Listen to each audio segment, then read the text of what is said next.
That's weird. I can hear myself. Right, let me try that again. Good morning, everyone.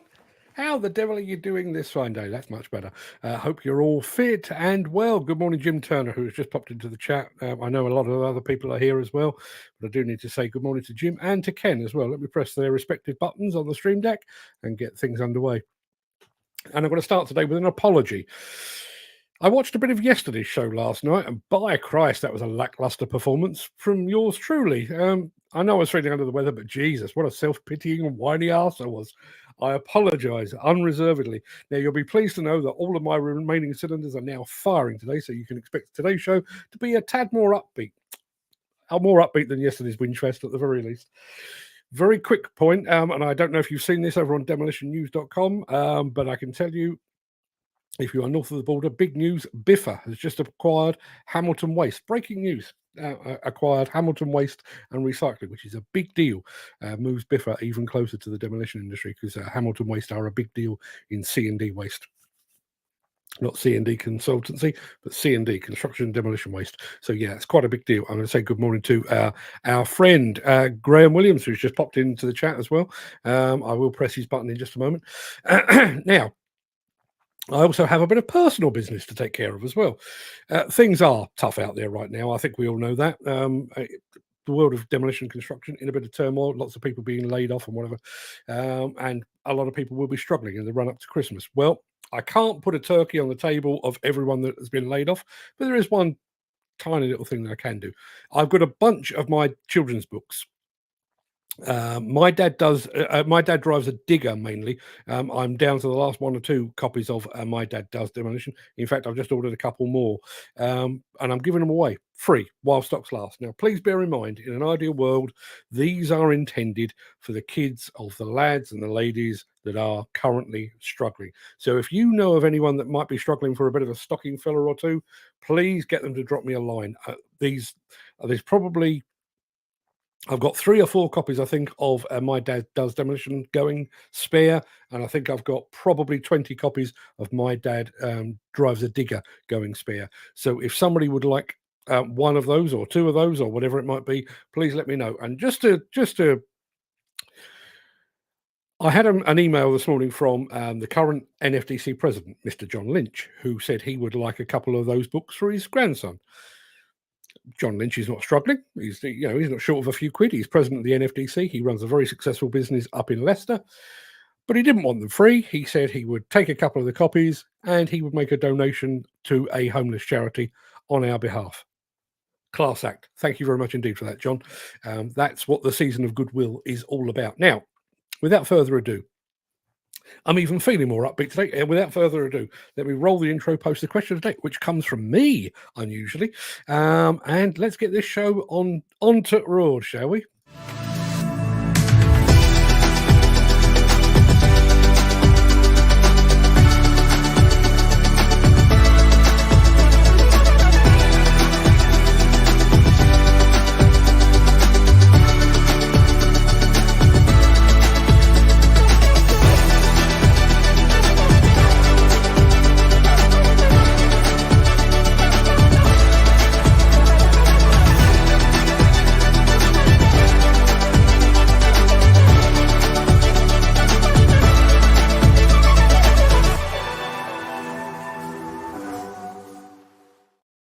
It is Tuesday, the 28th of November. Welcome to the Breakfast Show.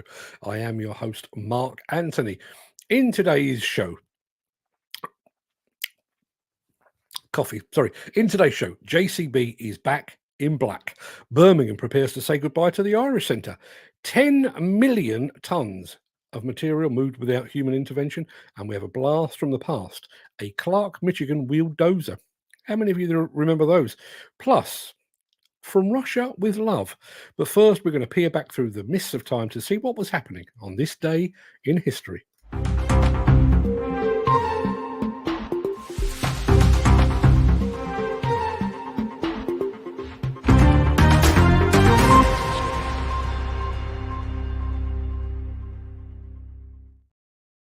On this day in 1240, the Mongol army laid siege to the city of Kiev.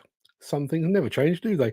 In 1520, Portuguese explorer Ferdinand Magellan began his crossing of the Pacific Ocean. That would be the Pacific Ocean, if I could breathe in the right place. In 1893, New Zealand became the first country to grant women the right to vote. In 1895, this one really tickled me. In 1895, the first recorded motor race took place with six cars driving from Chicago to Evanston and back, a total distance of 55 miles. The winning car averaged a speed of 7 miles per hour. Now, I haven't done the maths, but I'm fairly sure that a human being, or a fit one, not me, but a fit one, can walk at about 4 miles per hour. Didn't gain much, did they? 7 miles an hour average speed, bit like driving in London in many ways. In 1974, on this day, John Lennon performed his last ever stage concert as a guest of Elton John at Madison Square Garden in New York City. And in 1990, the Conservative Party chose John Major. Yes, you remember interesting John Major, chose him as a successor to Margaret Thatcher. Now, before we get into the real meat of the show, let me remind you of our question of the day.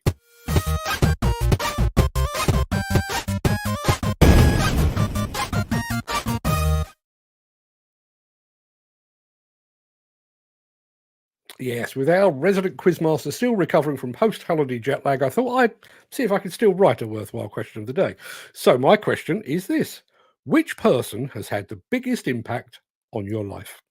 Now, I realise the default answer is probably a parent or a spouse, but I'm going to try and look beyond that. I mean, I've already seen Gary Muirhead's answer. I would say my dad was my greatest influence, but I was looking for something else. So, personally, whacking the microphone, personally, I had a couple. My old maths teacher, Mr. McBride, who I don't believe is with us anymore, big help to me when I was about 14, 15 years old. Kind of kept me on the straight and narrow. He had just the knack of delivering just the right proportions of carrot and stick.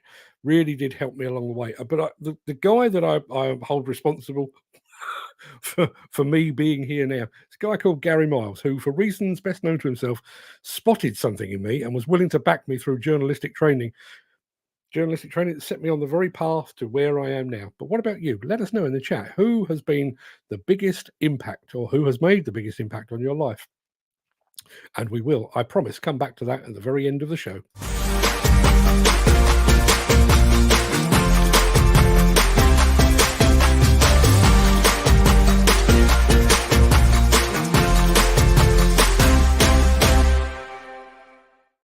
Yes, good morning, Andy Bullock, who's just arrived. Thank you very much indeed for joining us. You're just in time for the proper start of the show. All that went before, nonsense. Stuff and nonsense. The show starts here. The party starts when Andy Bullock arrives. That's the way I believe it to be. Now, a few weeks ago, we brought you a film featuring a JCB 220X decked out in a striking all-black livery. But that machine wasn't a public publicity stunt, nor was it a PR exercise. It is a living, breathing, and probably profit-earning reality. And it's now out at work. I drive all sorts of machines, and this one here in the background is my baby. I think it's probably one of the best machines I've ever seen. It gets a lot of attention, leveling topsoil or stone or anything like that. I'd like it to be as accurate as possible. When grading with other machines, you tend to get a dip, but with the X series, as soon as you stop moving the levers, it's stopped. There's no roll. Another thing I like about this machine is the access to all the controls, because it's all at the right hand side of me. The space is very important. You don't want to be cramped up, you want to be comfortable as possible. You can even stand up in this cab. I've never had a job where it's not had enough power to do what I needed to do. I do like how you've got the extra boost as well on the back of the lever. You press that and it just turns into an animal. I think it looks very stealth and very aggressive, and it clearly shows that it means business. Put someone on it and I guarantee you they'll come off that machine smiling. Just look at it. It's brilliant, it's beautiful. It has a button. If you press it, it turns into a beast. My wife's got one of those. That's a whole other story. Can't help thinking, having seen that out in the wild now, can't help thinking that JCB should probably offer that all-black styling as an option. I think that looks absolutely fantastic. You can see why he's so pleased with it. Anybody else? What do you think of the all-black JCB? Let us know. If you are enjoying this episode, please consider supporting the show. You can leave us a tip at buymeacoffee.com/demolition news. Already a difference of opinion, which is precisely why this show exists. There's our friend Footy saying, I like it in black. And you know what they say? Once you go black, that's a whole other story. But Ken Hatcher says plants should be bright colours. Looks nice in black, but as a health and safety, not so good. Yeah, I do wonder how that looks early dusk, around about February time, 3:30, 4 o'clock in the afternoon. Does that machine just vanish? Or, given the fact that we now have extensive lighting on these machines, is that really an issue? Love to get your thoughts. And Andy Darvell says it like it is. Bloody love that in black. Yeah, you and me both. I'd love to go and have a bit of a look around that. So, yesterday, just to prove that, I'm just going to have a look at this. We priced a 140X series. More. It was 5K more to have it in black. Wow. Not exactly an option, is it? Ken Hatcher then says it'll be okay working in the snow. Well, come Thursday, it might well be. So where was I? Yes, yesterday afternoon I was sent a press release announcing the fact that a mining company, Thiess, T-H-I-E-S-S, pronounced Thiess apparently, had moved 10 million tonnes of material autonomously at its Lake Vermont mine in Queensland, way down under Australia. That reminded me, a few months ago, the same company had produced a video demonstrating its gradual switch from human to autonomous or semi-autonomous operation. And after a bit of searching, I managed to find the video. There's a lot to be said about this video, but listen to how many D11s they're running. Have a listen. At Thiess, we're proud to be a leader in automation and autonomy for mining services. Autonomy enables sustainable operations through enhanced safety, increased productivity, and improved efficiency. This is a testament to us living our vision to harness the power of people and technology to drive sustainable change. We've been on our autonomous journey since 2012 and operating autonomous drills since 2019. Our expertise and experience span autonomous drilling and haulage systems and semi-autonomous tractor systems. Our drilling performance has seen a 20% improvement, with daily utilisation of more than 22 hours per drill with 0 re-drilled holes. We've successfully proven our remote operating capability. In a recent trial, we safely ran 2 autonomous drill units on a mine site in New South Wales from our head office in Queensland, over 800 kilometres away. We are the first mining services provider to run a mining operation with extensive autonomous haulage and drilling systems. This Australian mine is the first in the world to deploy both Caterpillar autonomous drills and trucks. This project's fleet includes 21 Caterpillar autonomous haul trucks and 3 Caterpillar autonomous drills. We have one of the largest active deployments of semi-autonomous tractor system technology globally at an Australian mine site where we are running 6 Caterpillar D11 dozers. We've used this technology to move more than 8.2 million banked cubic metres and seen a 25% improvement in dozer utilisation. These dozers can operate for up to 23 hours per day. These achievements are made possible by working with Epiroc, Caterpillar and the local dealer. We are now introducing our autonomous dozing capability into our rehabilitation business.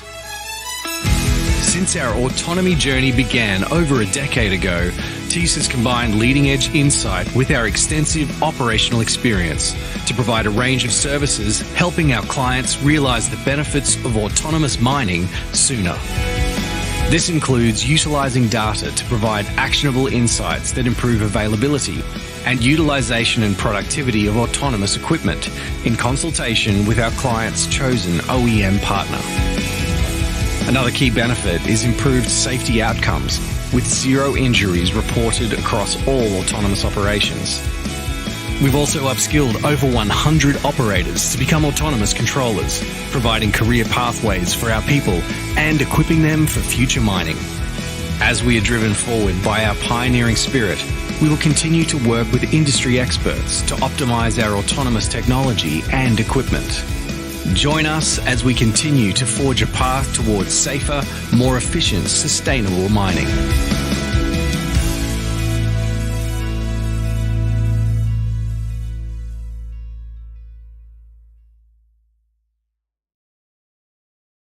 Yep, as Dan Cullen says, wow, 6 D11s. Let me put that in perspective for you. To the best of my knowledge, at any one time, the UK, I mean the whole of the UK, has had 2 and occasionally 3 D11s in operation in a whole country. One mine has got twice that amount, 6 D11s on one site. Jim Turner says that's the way you get the most out of your kit. Constant production, yeah, 22 hours a day.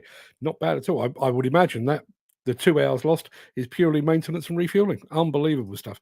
Gary Muirhead, very Scottish way of saying it. You still canny beat the feel of the levers at your fingertips. Apologies for the accent. And how the machine is performing from the cab seat. No, you can't. But God bless you, Gary. Could you do 22 hours straight? And then another 22? And then another 22?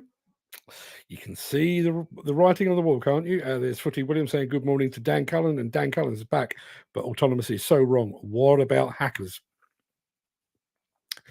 Yeah, it's a every solution brings with it a challenge.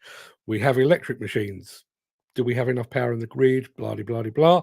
Hydrogen machines. Do we have access to hydrogen? Blah, blah, blah. Every solution brings with it a plethora of whole new questions and concerns. You're absolutely right, Dan. Couldn't agree more. Now, that was a fascinating glimpse, I think you'll agree, of a possible equipment future. But next up, we're going to look at a machine that is very much from the past.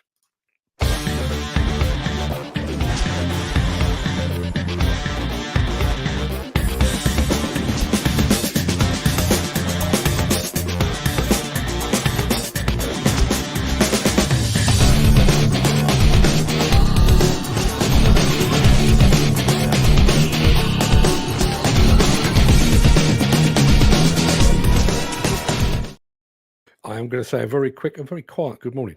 Good morning, Peter McKenna. Thank you for tuning in. It's an in-joke. No, never mind. Now, those of us that are of a certain age might remember the name Craic, Michigan. The name was born of Craic Equipment's acquisition of the Michigan Power Shovel Company way back in 1953. Yes, I remember it well. The company was best known for its wheeled loaders, but there was another machine in the Craic, Michigan Armory, the Michigan 380 wheeled dozer. Weighing in at just over 50 tons and powered by a 635 brake horsepower engine, the Craic, Michigan wheeled dozer was a monster. In fact, at least one of them still is.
Yeah, you certainly don't see too many wheel dozers out there these days, and you certainly don't see many with the name Clark Michigan, or at least not under their original name. The company actually sold its wheel dozer and wheel loader business to Volvo back in 1982, and the remainder was swallowed up by Doosan back in 2007.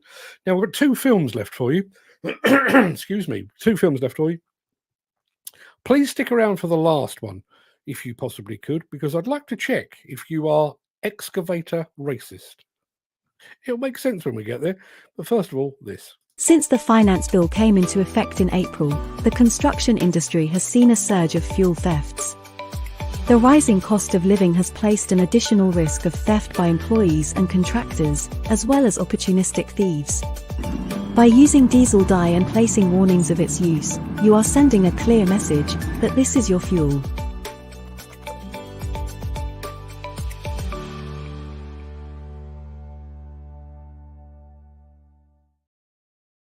Andy Darvell just said, lovely looking old wheel dozer. I suppose it's got to weigh that much to get the traction down. I'm sure that is the case. One thing that I will say, we've mentioned the black livery of the JCB machine at the top of the show. Don't you love how plant paint ages? I'm sure I know in sort of leather terms they talk about a patina of the way it ages. There's something about the way that sort of yellow kind of mellows and goes a bit beigey. Kind of love that. Bit like myself, aging beautifully. Now we are headed for Brum right now, the UK's second city. In fact, to be more specific, we're heading to the Irish quarter of Birmingham for a bit of this.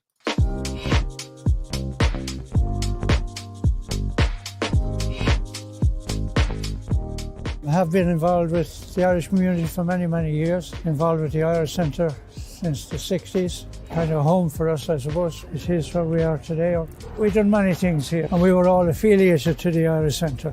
It was Digbeth, they retain where we are today. This, it's traditionally known as the Irish Quarter, so everybody levitated to this area, and the Irish Centre was the heart and soul of it. There's a lot of developments, there's a lot of work to do. We're determined to get the Irish Quarter back into Digbeth and to make it a vibrant place for people to visit. So that's why we're here today, to see the old Irish Centre go. But it's onwards and upwards, and there's plenty of developments. Hopefully that are going to bring people into the city and into Digbeth and make it a tourist attraction for the city of Birmingham. So I thought it was really important that we mark the occasion. Obviously the Irish Centre just behind us here has got a lot of history here in Birmingham, huge Irish community here in Birmingham. It's only right that we respect the past as we look to the future. So the new development will comprise a 48-storey tower with 454 apartments, residents-only Sky Lounge, beautiful amenity space throughout the ground floor, an upper ground floor. The specification is prime Birmingham, so we push the spec, brilliant kitchens and bathrooms, fantastic apartments under all the new building regulations. It means the fabric of the building is probably 3 times more efficient than anything else. That shows the longevity and the commitment we have to not only Birmingham but also to this particular site, this development, this building. So the Irish Centre is an iconic development. It means a lot to all the Irish people and connected with Irish people in Birmingham who've probably stepped over its threshold. We've recently started the works. It's a 10-week programme. It will involve soft stripping all the fixtures and fittings, removing any available asbestos, and then demolishing the building down to the slab. So we thought to mark this occasion we get something really permanent that will be buried on site, which is a new time capsule. We'll be buried for a period of 50 years, so I'll be 86 years old, hopefully still around to see that and come and dig it up with the boys when they're back here in the future. I'm delighted to be able to put some items into the time capsule which may be uncovered down the future. That will include a pair of dancing shoes that I danced with when I was in the Irish Centre at an exhibition years ago. Sure, lots of people will be putting their memorabilia in from many, many years ago. Who knows? My son Declan and my girls, I've got grandkids now. One day they might open it up and see what's in there. So looking forward to that and exciting. We think that's really important because it captures all of the good stuff from the Irish community. We can put some really cool stuff in there, great memories that all these guys and girls will have from years of all the fun times I'm sure they've had in the Irish Centre. And I just think that's a really good way to capture and preserve that memory for future generations.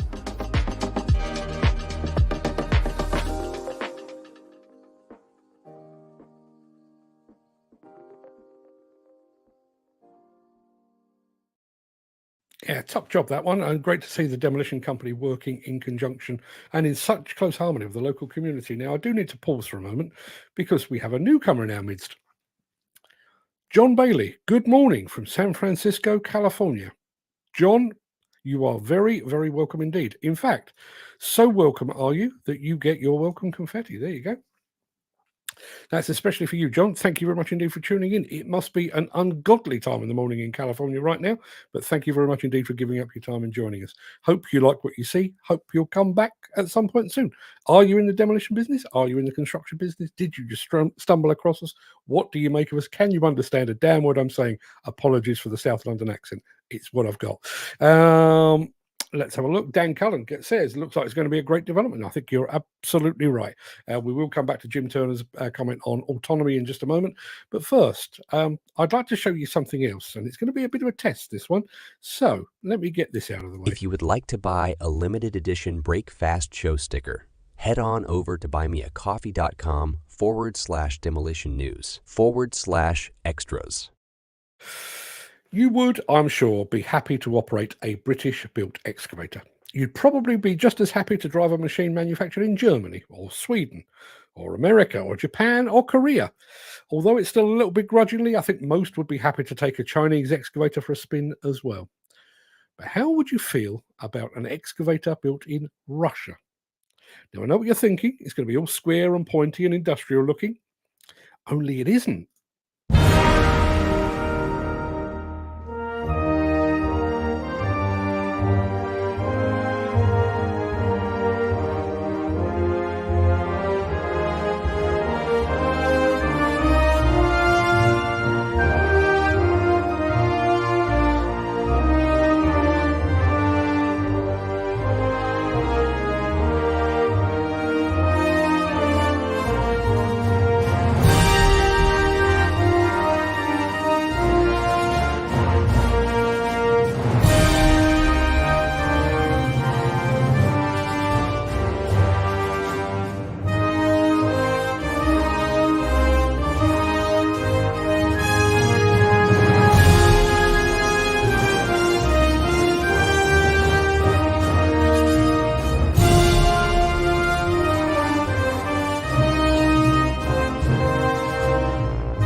Wow.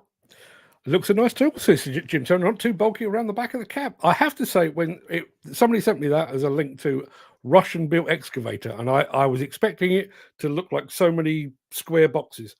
I thought that looked pretty sleek.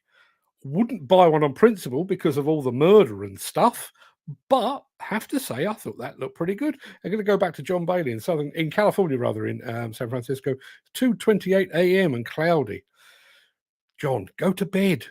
Go to bed. Much better than this, really. Cloudy in California. I'd like to say I've been to California and it wasn't cloudy. That's not true. I once drove an open top car in California from San Diego down to Tijuana in Mexico. Bored with rain all the time, and I still had the roof open because the car wasn't mine. And hey, you've got to do it, haven't you? Let's have a look. looks like a different design, says Dan. I totally agree. And again, I was half expecting it to look at it and think, yes, I can see what they've copied there. I actually think that looked quite individual. Proper size bonnet for maintenance. Totally agree. We'll come back to John Bailey's latest comment after the show. But I did want to ask, having seen that, are you an excavator racist? Setting aside the whole Ukraine mess, would you want to operate a Russian excavator? Let me know in the chat. And speaking of chat, that pretty much wraps up the main part of this morning's show. Excuse me. I'm going to roll the outro in just a second before leaping gazelle-like over into the chat to see what you're all saying today. If you can't stick around, please stay safe. Look after yourself, your family, your friends, and your colleagues. And I'll see you again very soon. But if you do have the time and the inclination, please stick around, because the Craic will be back immediately after this word from our key show sponsor.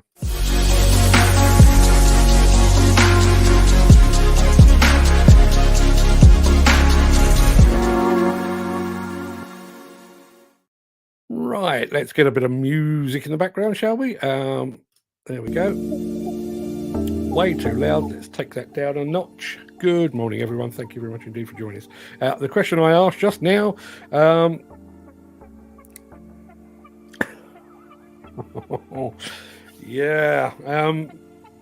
going to come to. Well, I'll tell you what. The first question I asked was, would you operate a Russian excavator?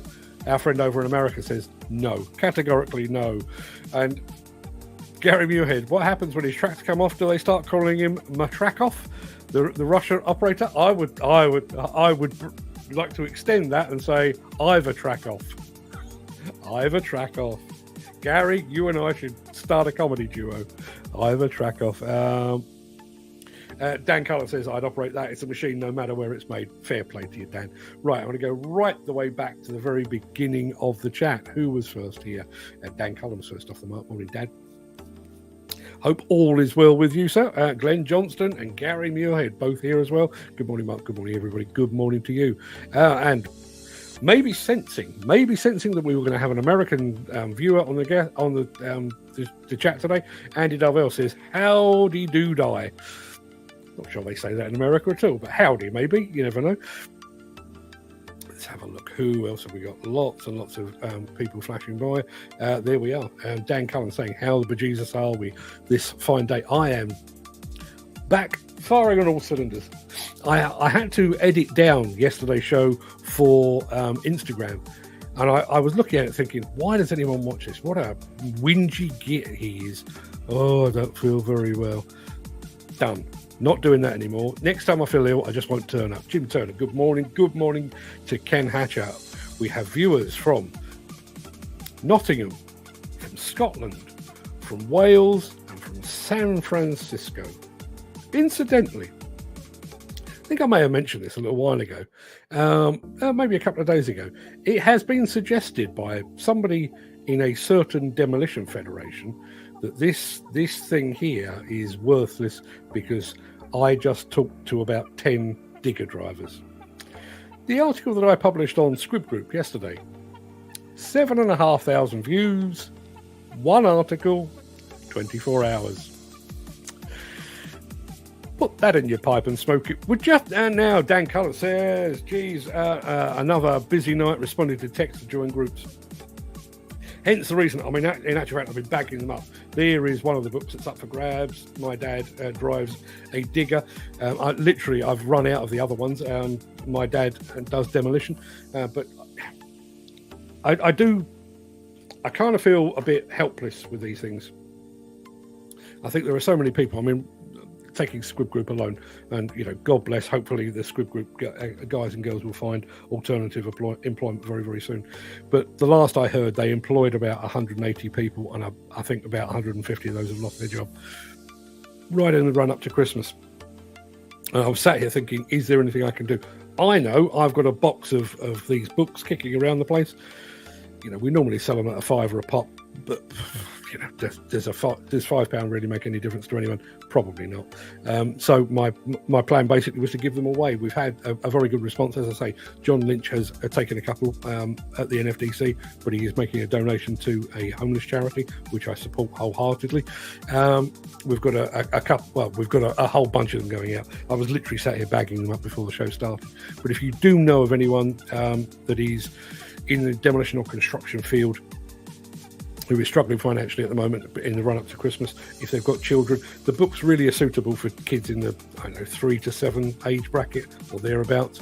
If you're not going to read them much before 3 or have them read to you, and frankly, once you get past 7, probably a bit young for you. But if you do know of anyone with sons, daughters, nieces, nephews, granddaughters, grandsons that would appreciate a book or two, let me know, and just let me have their address.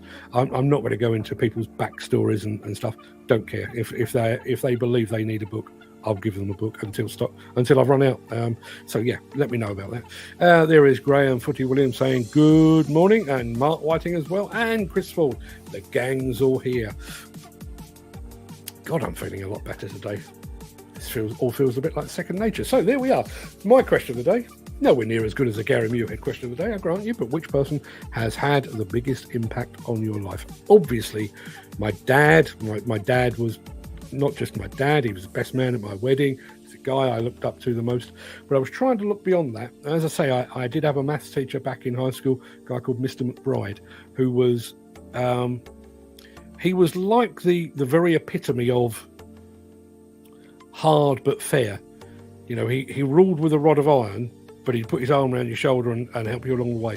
Absolute gently, but he really was. And then, as I say, I've told the story before, but very, very quickly, I was delivering post in a publishing company. I'd started work, didn't like the job that I was doing, ended up seeking employment at a publishing company, and I was literally delivering post. And a guy called Gary Miles, who was working on a magazine called Your Computer at the time, looked at me and kind of, I don't know how, spotted something in me, and he said, do you want to come and do a bit of writing on computer games for us? I did, and apparently I had a bit of a knack for it, and he paid, or his magazine paid for me to go on a journalist training course. And the rest, as they say, is history. So Gary Miles, I'm fairly sure Gary is no longer with us, but if he is, hats off to you, Gary. You're an absolute star. Thank you very much indeed for setting me on my path. Gary Muirhead says, my father is my idol and hero. If I could be half the man he is, then I'll be doing well. Always used to think that about my dad as well. Just in everything. And it wasn't just, oh, listen, he taught me to drive. He taught me to fish. He taught me how to tie a tie and stuff like that.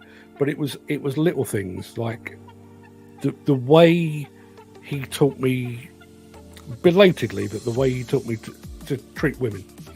When I very first met the girl that is now my wife, she was 16 when we first started dating, I guess. And my dad's exact words, and I remember it to this day, you take care of that little girl. Little girl sounds a bit sketchy. She was 16 and all was right with the world. Don't come at me with that sort of thing. But no, as I say, learned a lot from my dad. But as I say, just looking beyond that, let me know. Good morning, says Andy Bullock. Good morning to you, sir. Footy Williams likes the JCB in black. Ken Hatcher has question marks about the black in dodgy weather. Speaking of dodgy weather, I know our friend in California has a bit of cloud at the moment. We are but 48 hours away from a snow bomb, apparently. Oh, good. See, there's a yin and a yang to everything. Ken Hatcher says he'd prefer a machine in bright colours because of health and safety, but Graham Williams says, being in black, you won't see the grease marks coming down the arm. I'd like to think there wouldn't be too much grease coming down the arm, but he makes a point. Bloody love that in black. Yes, you and me both, Andy. Absolutely striking. Gary Muirhead, that's quite an expensive paint job, isn't it? $5,000 to have the machine in black. Having said that, if I had $5,000 down the back of the sofa, I might just do it because I think that machine looks absolutely fantastic. And there is Ken Hatcher rather saying it would be okay working in the snow. the people that have bought that, I can't remember what they were called. I haven't got it written down here, but whoever they were, they might just thank their lucky stars when Wednesday, Thursday rolls around and the snow arrives. Dan Cullen says, wow, 60 11s. Yeah, as I say, I do remember consecutively, I think Thompson's of Prudhoe and Stokey both had a D11 at the same time. I'm not sure if ever there was actually a third working concurrently in the UK, but they've got 6 in a single mine, 6 D11s. And I can't remember how many trucks they had as well, but 794s, they are the big ones. No messing about. That's the way to get the most from your kit, constant production. And that, I know Dan Cullen has very big question marks, rightly, very big question marks about all things autonomous. But there is one thing that autonomy gives you that nothing else can compare to. It is constant production. There's no sick time. There's no holidays. There's no breaks for COVID. There's none of that. There is just constant production. And when you're talking about a mine or a quarry operation where you are basically, you stand or fall by your productivity, being able to operate for 22 hours a day does have a certain advantage. Gary Muirhead, again, rightly says you can't beat the feel of the levers at your fingertips and how the machine performs from the cab seat. You can't, and I have done this. I've operated a D10 from Birmingham in the UK. And the machine was actually in Arizona. I've operated an excavator. I was sat in Munich, and the machine was in Seoul in Korea. Obviously with Hyundai on that occasion. It works perfectly well. This is me operating, by the way. It worked perfectly well. It was responsive and reactive and all the things that you would expect. You didn't feel it. Is that going to be an issue? I'd love to get your thoughts on that. And there is Dan Cullen saying autonomous is so wrong. What about hackers? Again, I've said it with so many things on the show today and on previous shows as well. You know, every time we make a shift, there are going to be challenges. But that's if you went back, let's say 70 years, you went back and said 70 years, and you were talking about hydraulic excavators. We're going to use hydraulics. And I guess the next question is, yes, but hydraulics go wrong. Hoses burst and they leak and stuff. We managed. Hackers will be the same. We will find a way to adapt and overcome. Is that the Marines? I can't remember. If anyone knows, let me know. Great tune, says Dan Cullen. That was for the Clark, Michigan machine, the 380 wheel dozer. That's cool stuff, he says. And Grant says, yeah, that's out of the arc. Yes, it most certainly is. A lovely looking old wheel dozer. Andy Delville says, I suppose it's got to weigh that much to get the traction down. Yeah, and I've only ever seen wheel dozers operating on coal, funnily enough, which I guess has got the right degree of drainage and friability. I think friability is the word. So you're not... Would you want to operate a wheel dozer on a muddy site? Of course you wouldn't. You'd be there for bloody ever. But I think in the right application, perfectly good. And there is our friend John Bailey, all the way from San Francisco, California. Despite the fact that it's cloudy and 2 o'clock in the morning where he is, I think I'd rather be there. Don't take that personally, people. I love your company, but I could broadcast at 2 o'clock in the morning from California. If anybody would like to make that happen, I'd be more than happy to do so. Dan Cullen says that looks like it's going to be a great development. Yeah, absolutely. I listen, for all of the arguments about embodied carbon and the damage that demolition does, I think if it's done right, if it's done in harmony with the local people and the local community, demolition can make a fantastic contribution to our local community and preserving some of the Irish Quarter's history while building something that's more appropriate for today. Hats off to everyone involved. Jim Turner says, it's just progress, Dan. And we're talking about autonomous machines here, I think. And where muck is concerned, progress means less men. It is. That's about the long and short of it. When the canal started to cut across our country, there were tens of thousands of navvies with pick, shovel and barrow. Then the steam shovel dragline came along and the industry needed thousands less people. And over the last 150 years or more, that's the way it's been year on year. And the bricklayers will probably be the next mass mechanisation trade on the hit list. There are many things to say about that, but the most important thing to say about that is, Jim, you have just managed to perfectly fill our comments. We have a limit on the word space on our comments. You have just filled that to the hilt. Not a wasted word, not a wasted syllable, not even a wasted exclamation mark. Bang on. But he does make that point. If you trace the history of the canals, which were the forerunner, obviously, to the major motorway network that we had, it was largely Irish. Not being racist, it's a fact. Largely Irish navvies, pick, shovel, and barrow. Absolutely right. Then the steam shovel, dragline came along. Obviously, lots less people. And then by the time we rolled around to building the motorways, starting with the M1 and then progressing forward, it became more and more mechanised. And you have to say, you know, I was watching. We've mentioned robotic bricklaying machines here in the past. I was watching a machine laying a paved road, and I don't mean paving slabs, I mean paving blocks. You know, those sort of you get the idea, almost like a cobbled road. But there is a machine, and there are men on the machine who are putting the machines in the top of the machine.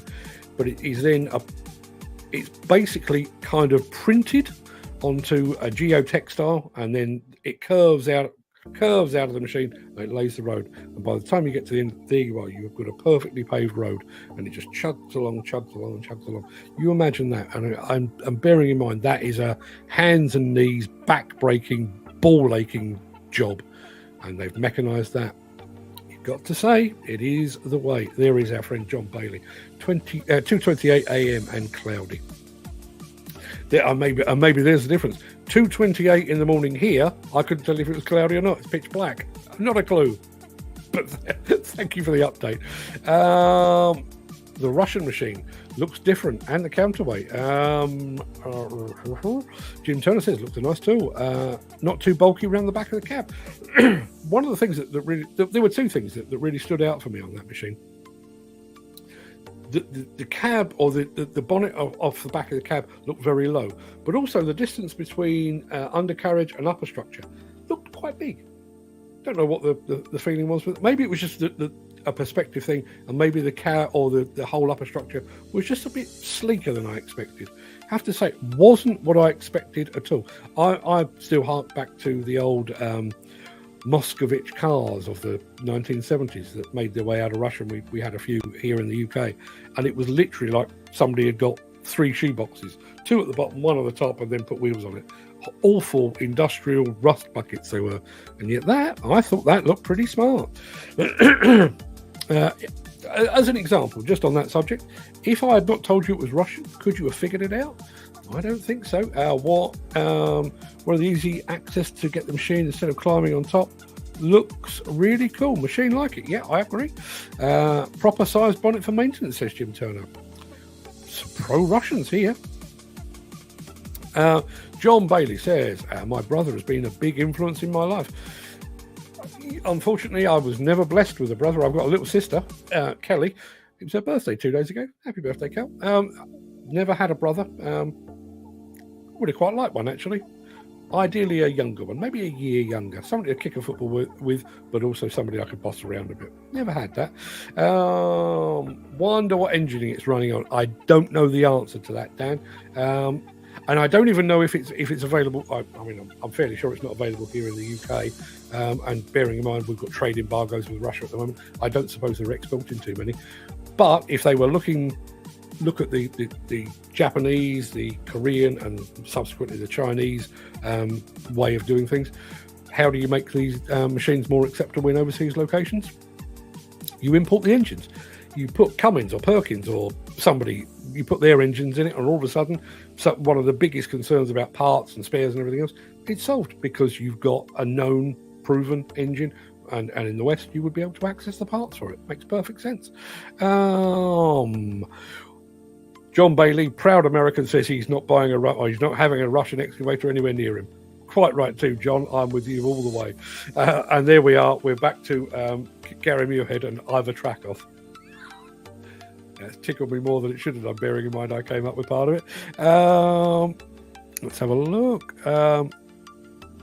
Looks like it's going to be another long day. Yeah, it most certainly does. And if you weren't here at the very beginning, bit of breaking news for you. Biffa has acquired Hamilton Waste and Recycling, who I think are probably the biggest construction and demolition waste company in Bonnie, Scotland. So that's a big deal. Not a big deal in the grand scheme of things, probably not a big deal globally and everything else. But Biffa moving just that little bit closer to the demolition business. Bearing in mind we had Veolia buying out, who did they buy out? KDC Contractors a couple of years ago. So Veolia, our waste company, now has a foot very much in the demolition camp. Could we see the same with Biffa, I wonder? I'd buy a machine off the devil himself if the price was right. I've no qualms about buying from the Russians, says Jim Turner. I kind of know where you're coming from. I really do. Let's have a look. Dan Cullen says, 10 bloody lorries all day yesterday and looks similar today. 100 plus to get out the gate. At that rate, I'll be here for another week. Yeah, that's... my writing's sometimes a bit like that. Let's have a look. Andy Dover, question today. Obviously, my parents have been the biggest influence in my life, but in my working life, Paul McHale and Kevin Smith have been massive influences in helping me out, teaching me the correct ways of operating high-reach machines. I met them both when I worked for Kane and Gaywood, and they're both excellent high-reach operators. I don't know Kevin, as far as I know, but I do know Paul McHale, and Paul is an absolute gent. Big fan of Paul McHale, so yeah, thank you for that, Andy. Paul does tune into the show. Last I heard, I think he was over in Singapore or somewhere like that, but he does tune into the show. I'm sure he'd be made up to see you saying that. Dan Cullen says, me too, Jim, if the price is right, why not? I'm more competitive in the market, be a change from the Chinese brands. Now, see, there's a point. I didn't expect that as an answer. I know there is a degree, not just here on the show, but I think in the industry as a whole, there is a degree of anti-Chinese sentiment, and I understand that. The Chinese do represent an economic threat, but we're willing to set aside Ukraine and the stuff and accept Russian over Chinese. I don't know why that is. If anyone's got an idea, I'd love to hear from you. Your connection's not come up on Facebook this morning, strangely. It did on mine. I get an alert on my phone at 15 minutes before I'm due to go live. And I'm usually drinking a cup of coffee at the time, and it sends me into a blind panic. My dad, certain things in life you don't always want to do, but you have to do them to get on. Yeah, absolutely right. Dan Cullen says, my parents and my uncle who pushed me as well to do what's best for me. They were hard to work with, but they made me who I am today. Going back to my teacher, Mr. McBride. Couldn't tell you his first name because he was Mr. McBride. He was exactly the same. He pushed me and pushed me and pushed me, wouldn't take no for an answer. And when I passed my maths exam, which I've never used since, but what he taught me about learning maths and about commitment and everything else, it carried over into the other subjects that I was studying, got me through school, got me through college, set me on the path to this. I don't know whether I should thank him for that or hunt him down and give him a clip round the ear, maybe. I've managed to get here for the end of the Craic, says Peter McKenna. Good morning, Peter. I did say good morning to you, and I know you were busy. Dan Cullen says, I like the colours of that JC bit, but I'd pick a different colour. Black's not my thing on an excavator. I'd go bright colours. I've said this before. One of the things that really struck me when I was over in Japan 4 years ago now is the sheer variety of colours. There were pinks and there were purples and there were oranges, just every colour under the sun. And I've said this before, but it's one of those things that somebody said really stuck with me. I was talking through an interpreter to a Japanese excavator owner, or a demolition company owner actually, and his machines were pink and purple. And I said, why the colour scheme? And he said, when the machine is being built, it's Caterpillar, so it's Caterpillar colours. But when I bought it, when I paid for it, it's mine, and that's why it's in these colours. Fair play. Peter McKenna says, biggest influence, my dad. He nurtured me into the man I am today. Hard working, hate being late, get on with everyone. Well, you certainly get on with well enough with me, Peter. So fair play. Now, I didn't expect this. When I asked the biggest influence on you, I did not expect this to be the answer. Chris Ford says, Adolf Hitler. If my mother hadn't been evacuated, she wouldn't have met my dad, so I wouldn't be here. My dad died suddenly when I was 23. Didn't really realise what effect it would have on my life. I've been lucky enough to have met people who have given me sound advice. My mother has been a great influence through my life and is still going strong at 89. 89, Mrs. Ford, hats off to you. And just a tiny, don't tell anyone I said this, but just a tiny hats off to Adolf Hitler, without whom we wouldn't have Chris Ford in our midst. Wow. Dan Cullen says, is it constant production as if operator booked to work it fell ill? How can you change it? I prefer feeling of the levers and the engine sounds. What about skills to operate these? Will you need cards? I think there was a mixed bag there, actually. There was a mixed bag in the video. They were referring to semi-autonomous. Some of the stuff that they're doing is semi-autonomous. In other words, you saw the young lady sat at the levers 800 kilometres away from the work site. But some of it, including the drill rigs, for example, they are 100% autonomous. They are mapped by computer, and then they basically tell the rigs to go and drill those holes, and they do that on their own. So there is no matter of operators feeling ill. They are pre-programmed. So Dan Cullen says, if I win the Euro Millions, I'll buy a place in California to do your show. Dan, I'll hold you to that. Do you do the Euro Millions before we get too far down the line? Please do that. Of course, you will need proof of competence. See, it does beg the question, doesn't it? And I already said about how every new solution presents a new problem. I don't expect autonomous systems to have competence cards, obviously, because they're not people and they don't have to show them to anyone. But I wonder if we will come to a day in the not too distant future where there is a recognised standard and therefore a recognised test to ensure the viability and reliability of those autonomous systems. You know, it has to meet a certain standard before a local government or a local authority allows any kind of autonomy. I wonder. Let's have a look.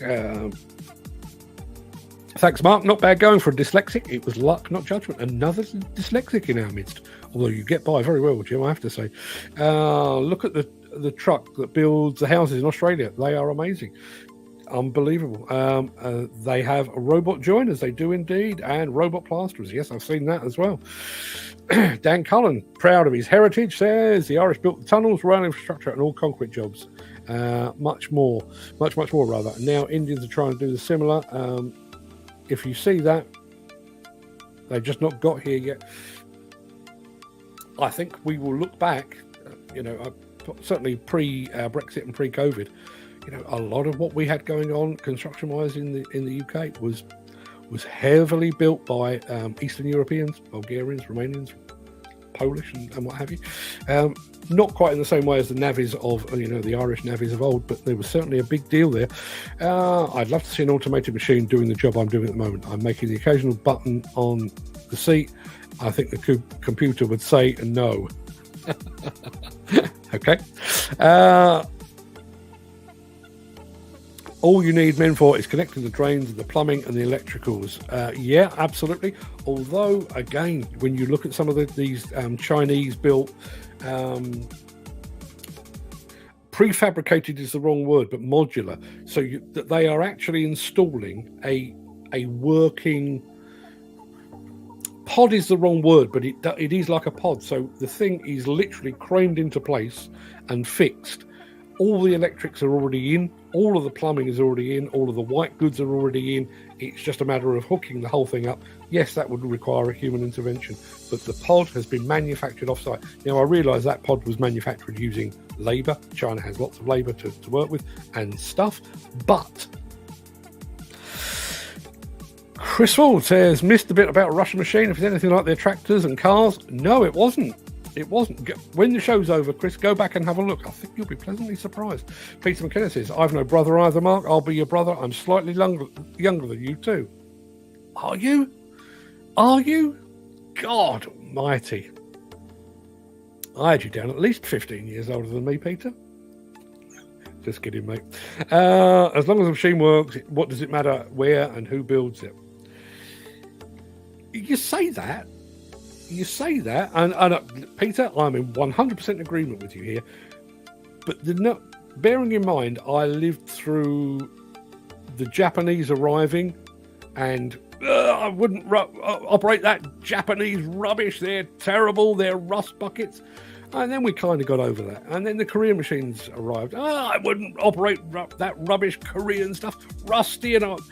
And now we've got the Chinese. And yeah, some people are willing to say, no, never mind the Chinese, but we will operate Russian. White JCB excavators look better than yellow. I think a colour change for the brand is the order of the day. Lord Bamford, I realise you watch this show on a regular basis. My brother, younger brother, Peter McKenna, would like you to change 78 years of history. You know that yellow that you love, that your dad came up with? Bin that white. Peter said so, and he knows stuff. Peter McKenna also says, I've always wondered what life would be like had we not won World War I and World War II. I think there'd be more sausages in my diet. Thankfully, I like sauerkraut. And maybe our trains would run on time. It would have its downside as well, I'm sure. Just saying. Question of the day. I'd say my dad. Don't always mean it in a positive way, but it's all learning from others. Sometimes how you act and sometimes how not to act. You know, there is a discussion to be had around that. I've already said my dad was unquestionably my biggest influence, but both positive and negative. The way that I have tried to treat my wife is precisely, a carbon copy of what my dad did. But the way I've treated and raised my children is basically the opposite of the way that my dad did it. My dad was a very strict disciplinarian, almost Victorian in his values about children. And I wouldn't say that I couldn't wait to have children of my own to go in the opposite direction. But honestly, the way I've raised my children is very, very markedly different to how my dad raised me. I'd like to think my kids are happy about that. Dan Cullen, he's laughing at the new brotherhood. Let's have a look. One can fall out with people very quickly, Mark, says Peter McKenna. Oh, ain't that the truth? Why do you think I'm sat here talking to myself? A machine is a machine. It was there to do a job and earn money, says Graham. You're absolutely right. Yes, when you think about back in the day, lots of people wouldn't drive these foreign brands. As I say, I mean, it is absolutely laughable. I started writing about plant in 87. We were in the middle of the anti-dumping regulations with Japanese manufacturers, including Komatsu, Hitachi, Sumitomo, all being accused of dumping their poor quality, poorly built, rusty machines here in Europe and more specifically the UK. Within a couple of years, the machines had improved, the anti-dumping thing had gone away, some of them were manufacturing in Europe, and all of a sudden Japanese excavators, not just acceptable, but moving towards market leadership, which is probably more or less where they sit now. And then the Koreans arrived, the Daewoo's of this world, and the Hyundais, and we can't be.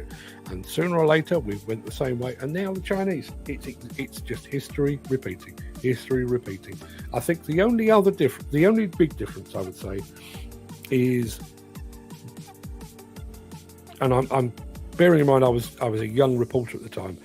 The accusation against the Japanese was purely that they were undercutting the manufacturers of equipment that were already here in Europe, more specifically the UK. I think the same accusation was levelled against the Koreans.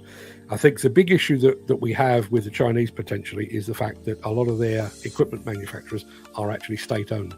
So we're not actually being undercut by competitive excavator brands, we're being undercut by a foreign state. And I think that's where we have the issue. Peter McKenna says, I was more afraid of my mum than I was my dad. She was a battle axe, but I loved her so much. She was the one that fed and watered us unless it was school holidays. Dad was only around for 1.5 days a week, being a tramper on the trucks rather. Yeah, I was raised. I'm not. I mean, my dad was the ultimate threat. You know, wait till your father gets home. That was a fairly common thing in my house. But you know, funnily enough, I've actually written about my relationship with my dad fairly recently. Because my dad worked in his first job when I was a kid, he was on shift work, so sometimes he was working nights, so I didn't get to see him during the day. And on a fairly regular basis, I didn't get to see him. Basically, I would see him on Saturday afternoon because he'd been on night work. He'd sleep in, and then I'd see him Saturday afternoon, see him on Sunday, and then so literally a day and a half, much the same as Peter. So when my dad was around, it was a real treat. But I didn't, and this is not. I'm not going to get all woke and weepy here because I'm upbeat today. But that whole thing of, you know, did your dad go to your football matches? No, he didn't. You know, did your dad go to your open evenings at school? Nope, he didn't, because he was doing something else.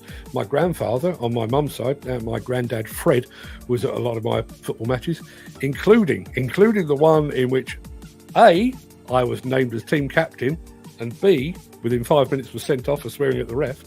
I was 11. But yeah, no, my relationship with my dad was strictly a weekends only. But when those weekends rolled around, you know, my dad was a big fisherman, so getting to go and spend a day with my dad fishing, absolute treat. What does this one say? Wonder, will there be a Russian machine venturing into the UK in the future? I think we'd have to get through the whole Ukraine nonsense first. I think trade embargoes would prevent that. And it would take a lot. I think when you look at it, it's a bit like the Chinese.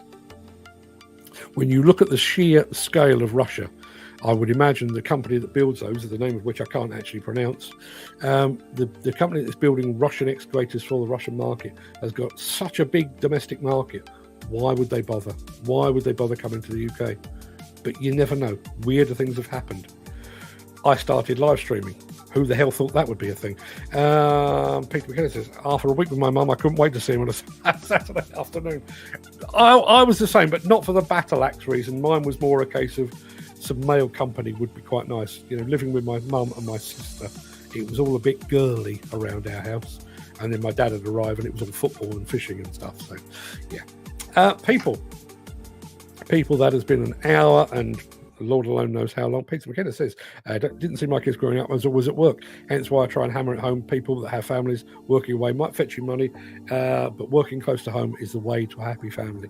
Yeah, and I listen, I still have regrets about that. Mine wasn't, I wasn't working away in quite the same way as perhaps your father, Peter. But my job used to require me to travel when I was working full-time on magazines. So I missed my twins' first birthday because I was in California, funnily enough. Missed school open evenings. Both of my daughters did a lot in the way of dancing, missed a lot of their performances, didn't get to see my eldest son playing football as often as I might, because again, it always seemed to coincide with me having to do something else. And yes, it did put money on the table. Yes, it did keep us fed and watered, kept a roof over our head. Was it the best way? Probably not. Probably not. Dan Cullen says, have a wonderful day and stay safe. Yes. From Dan's lips to your ears. Have a wonderful day, everyone. Stay safe. Thank you very much indeed for joining us. I don't know if he's still here, but I'm going to say a very, very quick goodbye to our new friend, John Bailey, over in the States, who is, I'd like to think he's tucked up in bed now. But thank you very much indeed for joining us. Sir, very good of you to be here. I hope to see you again, John, at some point in the not too distant future. Hope to see all of you tomorrow, because I'll be back with yet more of this. Maybe nothing Russian, but you never know. We may have a bit of a dig, see what we can do. And by the way, if anyone was asking, the music that accompanied that Russian video was actually the Russian national anthem. It's the only bit of Russian music I had to hand. Why I had the Russian national anthem to hand, I'll leave you to imagine. Everybody, go and have a fantastic day. Thank you so much for your company. Hope I was a better performer today. I'll try and do the same again tomorrow. All the best.